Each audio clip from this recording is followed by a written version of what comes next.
man. Earlier this week, LSU Iowa, highly anticipated basketball game. The women's game is just phenomenal right now.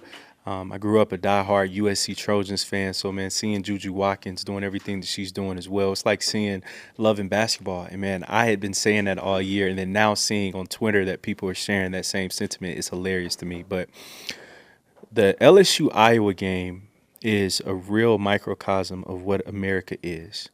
It's bird magic personified all over again. Where I get annoyed in this conversation is when people try to act ignorant or oblivious to why this is such a polarizing game. People are so afraid to sometimes mention race. And when people say, why is it all about race? We live in America. It's always going to be about race, even if it's in your subconscious mind. A white person is going to gravitate more towards Caitlyn because they see themselves in Caitlyn. A black person is going to gravitate more towards Angel because they see themselves in Angel. They share the same struggles with Angel. And from seeing that game where I saw when Angel got hurt, the Iowa fans are smiling, they're cheering a little bit. And I see when Caitlyn is hitting threes and it's not viewed as cocky, she's competitive. But when Angel is viewed as a villain. And some people, they'll try to say, well, she's viewed as a villain because she's not focused or because she talks trash. But Caitlyn talks a lot of trash. I see Caitlyn doing the Jordan shrug. I see Caitlyn doing the three. I see Caitlyn doing the John Cena, you can't see me. And I'm not calling Caitlyn a Karen by any stretch of the imagination. I'm not. But what I am saying is last year's instance proved what happens so many times to black people and especially black women. When they finally react, they're viewed as crazy, but not understanding the full context of the situation. You had Caitlin Clark talking trash to South Carolina. The previous game, you can't see me. Then she faces Angel in the championship game, and Angel gives her back that same energy.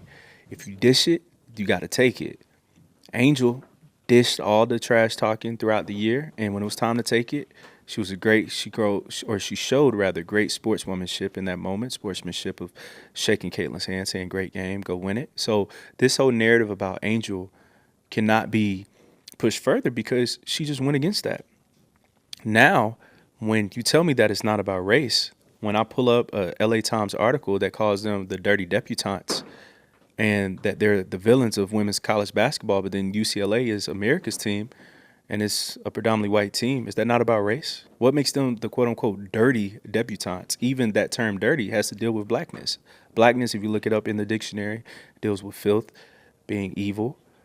That's dirty. So we already know what you're trying to say. And this has always been done in the media where you look at people like Jack Johnson or Muhammad Ali. They've always attacked black athletes. Serena, when they drew a whole caricature of her as a monkey. Race has always played a role. We can look at LeBron, Vanity Fair cover, where he's basically being compared to King Kong. But what the problem is that if you don't understand the message and if you aren't really tapped in, you're just going to think it's all regular. It's all normal. And they bank on you being ignorant and not understanding it's always about race. They throw the rock and hide their hand. And it happens every single time. Angel Reese is one of the most prolific athletes to ever come out of women's college basketball. Put the game on the map. She's just as important as Caitlin Clark. Just the same way Bird was just as important as Magic and vice versa.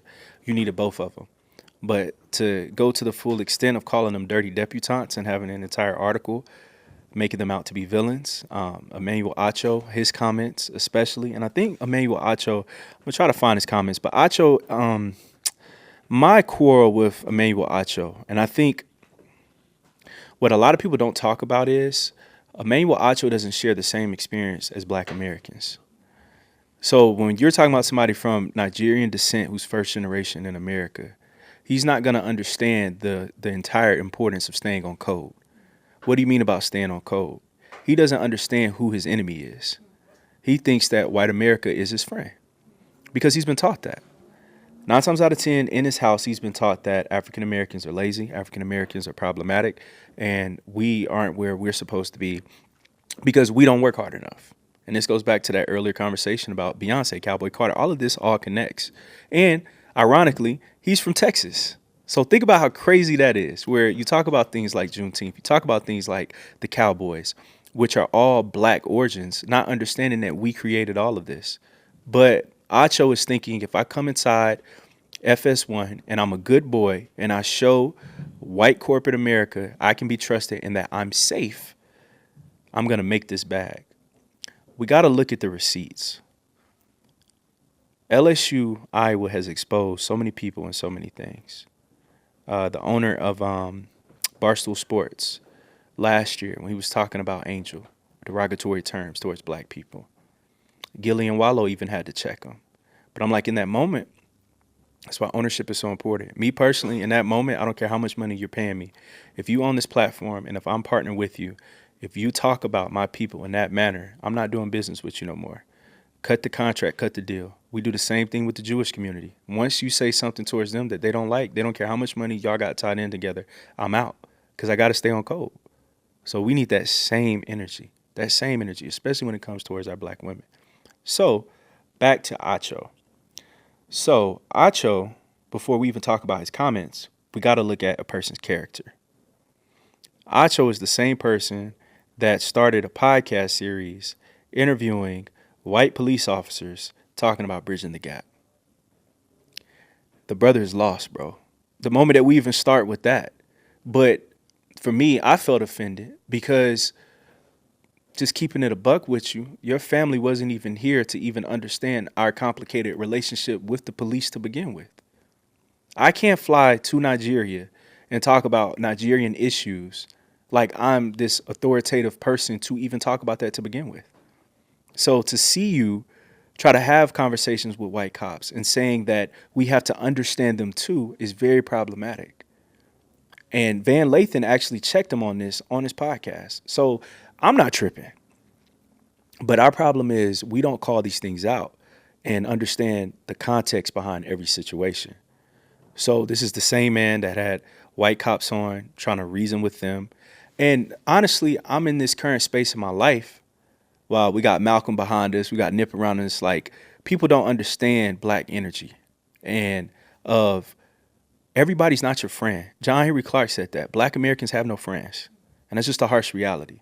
Everybody wants to reap off of our economics, off of our style, off of our ingenuity, but they will not be your ally. So of us thinking that we can sit down with white people and change their minds after 400 years hasn't already shown you that is truly insane. Especially a person who is racist to their core or even prejudiced. And I'm not saying all white people, but I'm saying white people as a social structure. Yes. And I'm not afraid to say that. That is insane to think that by me having you on my podcast, we're going to change the world. By me having you on my podcast, that I can then change your mind and refine you and make you love black people. If you didn't love black people before, you didn't respect them before, and you already have a gun and a badge, it's not going to work. And not only that, Dave Anderson, what'd he say? We cannot take the root of a thing from the fruit of a thing. And that's a bar because, or the fruit of a thing from the root of the thing, because you have to look at the core of how something started. The police department started as a slave patrol unit. If it started as that, it's never going to be refined to begin with because it's doing what it's supposed to do. The SWAT unit. SWAT is one of my favorite shows. However, I looked up why the SWAT unit was started. It was started to infiltrate and destroy the Black Panther Party. All of these things have racist origins when it comes to the police department. I'm not saying get away with the police department. I'm not saying defund the police, all that other stuff. But what I am saying is that this is the same person that thought that he can change this, but not understanding that you're not even connected to it to begin with. So he doesn't understand the importance of staying on code. Marcellus Wiley, Speak for Yourself, that was his show. If we really look at the history, Acho gets on the show. Less than a year later, Marcellus Wiley is off the show. Marcellus Wiley tried to warn you about Acho. No disrespect to the brother. We just got to bring up receipts. Acho, I can see from his vibes, he tries a little too hard. He tries to fit in. And he does a great job on TV, but I know that he's not on code. And case in point, right here on this article, you can find this on Outkick, and this is everywhere. You can find this on all platforms. Angel Reese complained about being overly sexualized. And Angel Reese, who posed in a bikini for Sports Illustrated and has swimsuit photos all over her social media, seems shocked that she's been, quote unquote, sexualized by some people. And that's by the media right there. So basically trying to insinuate, quote unquote, sexualize. And then why would you begin that with she posed in a bikini? So my question is, when all the white women were doing Me Too, did we victim blame and say, why were you in this man's house at 4 a.m, who was married? No, we must protect them, right? We need the same level of protection when it comes towards our black women. And black women have always been hypersexualized. This isn't nothing new. They've always been viewed as sexual objects. That goes right back to the plantation. So all these things aren't foreign things that we've never heard before. We see it in the music industry. I was just scrolling. Why do you think they got Ice Spice always twerking? Sexy Red always twerking, Meg Thee Stallion, because that's what you are and that's who you're going to be in their eyes towards the white social structure. You're going to make your bread off of sexualizing yourself. So Acho said this, Angel Reese, you can't be the big bad wolf and then kind of cry like Courage the Cowardly Dog. Nobody mourns when the villain catches an L, and Angel Reese yourself proclaimed to be the villain. Shout out to you because you were the second best basketball player on the court against Iowa, and it wasn't even close. So multiple things here, Acho. Last time I checked, before Angel Reese twisted her ankle, she had the game tied up, and they were about to be in the lead, and she was hooping. Let's not act like she didn't twist her ankle. The same way Caitlin was leading her team, Angel was too. Angel was also not getting fed the rock in the volume that Caitlin was. Everybody could see that during the game. They were not intentionally feeding Angel the basketball. After already being hurt, Angel gets right back on the court with a bum ankle, still competing. Did we talk about that? Caitlin Clark, of course, as a guard, she's going to be the better player. She touches the ball more. She's pulling up from three. She's going to score more, and she shoots more. But if Acho actually understood basketball, Caitlin Clark has no mid-range game, no middies whatsoever. Hardly goes left. Pulling up threes from anywhere. It looks good while she's making it, but what's going to happen if she misses them? Angel Reese actually gets higher percentage shots, plays better defense, gets blocks and rebounds. LSU had no pick and roll action. Horrible coaching by Kim Mulkey. You have Van Lith guarding Caitlin Clark after she had been cooked by her the previous year at Louisville. But these are the people that's telling you about sports right now, but not breaking things down in its full context. And then saying that she's a villain, like this whole villain thing has got to stop, bro. So she's the villain, but Caitlin isn't. But this is what we do towards black athletes.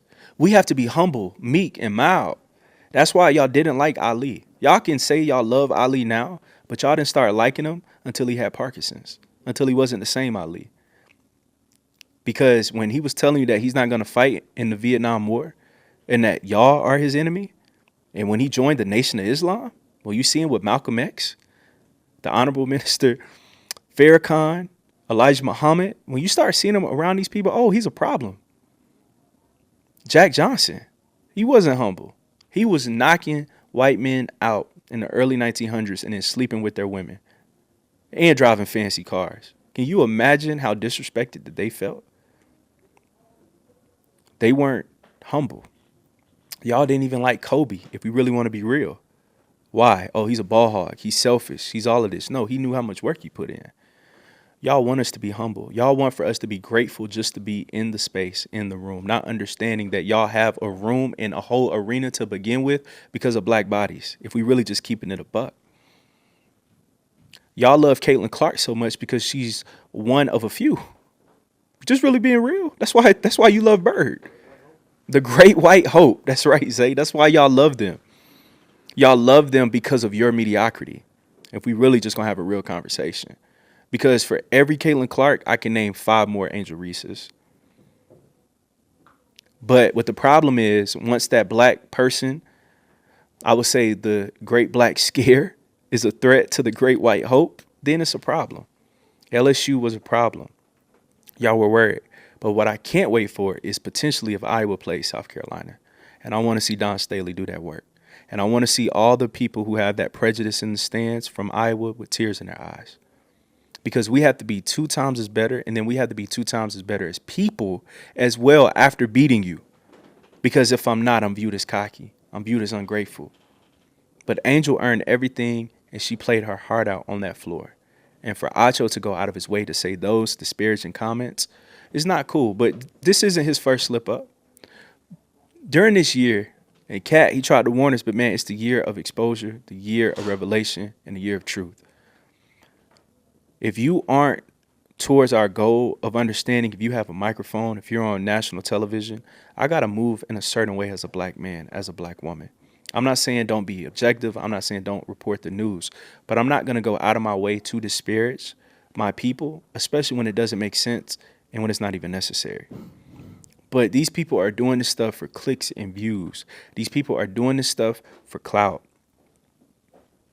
And what we have to do is tear down what they're saying. And I love how people are standing up for Angel, because it's sick at this point to say that she's not being sexualized. When have black women not been sexualized?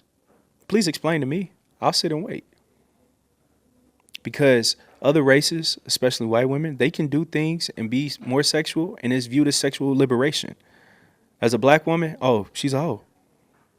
So it's not the same. It's not the same. And then for her to even be called the dirty debutantes, LSU, in college football, the U, Miami, right? What was that game called when they played Notre Dame? The Catholics versus the convicts. Why is Miami called the convicts? Who has an arrest record? What do you mean by that? The convicts. And Catholics is associated with God, right? Christianity, holiness. Who's that? Oh, the white people. Oh, and then all the niggas are the convicts, right? How do you even come up with that name? It's the same way how we have dirty debutantes for LSU and America's team for UCLA. When has UCLA women's basketball even been talked about this year? They're America's team. Last time I checked, LSU is selling out arenas. LSU has you tuned in.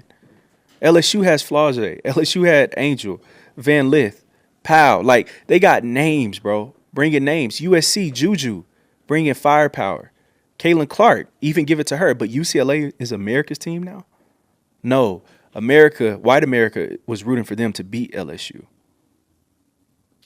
The Great White Hope, once again, like what Zay said. So we just have to decode media. That's our biggest thing. Media is a code, and we have to crack that code every single time. And it's always subliminal messaging, whether it's terms and associations like Catholics versus convicts, dirty debutantes. Ask yourself, what do they mean by this? White America speaks in a code in the media, even when you watch the news at 5 o'clock at night, when they use things like thug or burglary. Who do you think about? Black people. Crack the code, understand what they're trying to say, man.